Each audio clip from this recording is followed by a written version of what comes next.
Oui, quelque chose de grandiose et de... Moi, je ne suis pas claustrophobe quand je vois ça. C'est tout à fait l'inverse. Oui, en tant que culture, tout de suite on pense au volume. Dès l'instant qu'il y a des ponts, on pense volume. On pense aussi, sur le plan philosophique, de rejoindre une rive à une autre rive. À quoi sert un pont, par exemple? Un pont. À quoi sert un pont? C'est vrai, ce pont-là, il est magnifique. Imaginez les gens qui ont franchi, grâce à ce pont-là, tout d'un coup, un énorme pont. Puis paf, on va d'un point à un autre. Se dire bonjour. Ou se faire la guerre. Mais c'est mieux se dire bonjour. Une simple photographie pourrait être anodine. Seulement, parfois, au-delà de l'image, elle délivre aussi une parole philosophique à celui qui la contemple. C'est ce que l'on peut ressentir en posant notre regard sur le travail d'un autre regard, celui d'Arnaud Caranta, qui expose au musée Fréry de Remiremont jusqu'au 28 avril une avalanche de vues sur le patrimoine caché romarismontain pour s'épanouir dans un panel thématique de ponts européens au musée Charles de Bruyère. Arnaud Caranta, grand voyageur devenu sédentaire, n'impressionne pas seulement la pellicule, mais aussi le visiteur par une vision simple de ce qui nous entoure, histoire de nous rappeler que notre quotidien n'est fait que de petits détails. Tout petit, j'ai baigné dedans, parce que mes parents sont eux-mêmes photographes tous les deux, sur Thionville. Et j'ai une passion pour ça, je suis né avec un appareil photo. De tout petit, j'en ai eu un à l'âge de 7-8 ans, 5 ans, 10 ans. J'ai toujours un appareil photo.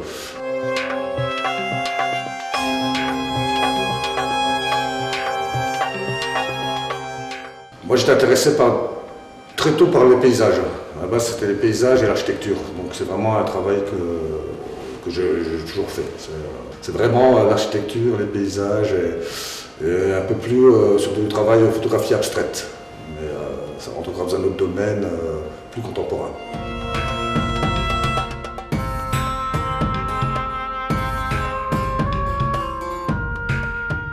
Un pont, il n'y a pas 36 angles, c'est pas comme un paysage où on peut se déplacer. Le pont, il y a 4 endroits en fait, hein, on va dire les 2 rives de chaque côté où on peut photographier. Donc après c'est le choix de l'angle et puis après c'est que de la patience et de l'attente de la lumière.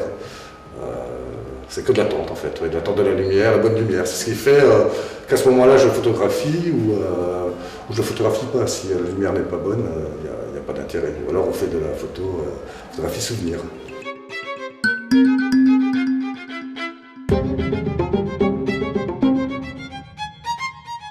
On a toujours montré Remiremont de façon générale. Donc j'ai un peu regardé ce qui se faisait, puis j'aime bien lire.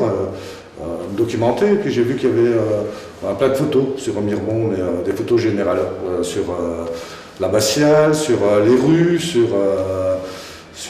mais personne n'avait pensé, ou pas pensé, mais personne n'avait travaillé sur le détail. Et moi je suis assez sensible finalement, ce qui fait la beauté de l'architecture, c'est aussi le détail. Et un jour on m'a dit, c'est le souci du détail qui fait la différence. Et puis j'ai retenu ça, et depuis je travaille beaucoup sur le détail.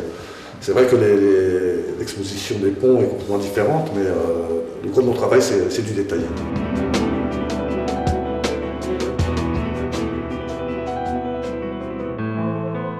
Après, ça dépend du détail. Quand c'est l'architecture, on est plus sur un travail, on va dire, presque de mémoire, ou un peu comme un inventaire, en fait, comme un inventaire de ce qui existe. Et puis, il y a des choses qui sont plus ou moins fragiles, donc des choses qui vont disparaître. Après, il y a plein de petites choses, hein, des visages, des animaux, il y a beaucoup de fleurs en fait, qui sont sculptées dans la pierre, il y a plein de petites choses, des petits détails.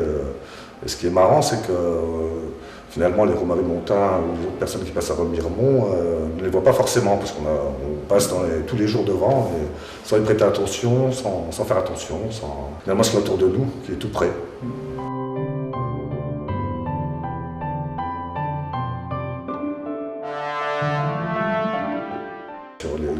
Le musée, il y a 70 photos seulement, il y a 70 détails de Remiremont, mais on aurait pu faire 4 fois une exposition de 400 photos sans problème, quoi. Mais, voilà. Même moi, je pense que je suis passé à côté de certaines choses. Quand en photographique, j'ai un peu moins travaillé la lumière, parce que je pense que le détail en lui-même, le sujet, n'a pas besoin de lumière, n'a pas besoin d'éclairage. Alors il y a quelques photos où il y a des belles lumières, mais c'était vraiment plus un travail, on va dire, de répertorier les endroits, les choses. Donc l'essentiel c'était finalement de une sorte d'errance dans les rues de Remiremont et de trouver les endroits. Donc j'ai passé 5-6 fois un endroit où j'ai pas vu ce détail-là, puis après 6e fois je le voyais, puis j'y suis allé. Ça me plaisait pas parce que finalement, pourtant c'est le même détail, mais j'ai pas photographié le premier jour, j'ai photographié le 6e jour ou le 3e jour. Donc en tout ça a mis 6 mois. Avec, si on prend un travail réel de photo, peut-être une semaine. Mais le reste c'était que de passer, repasser, et essentiellement ça.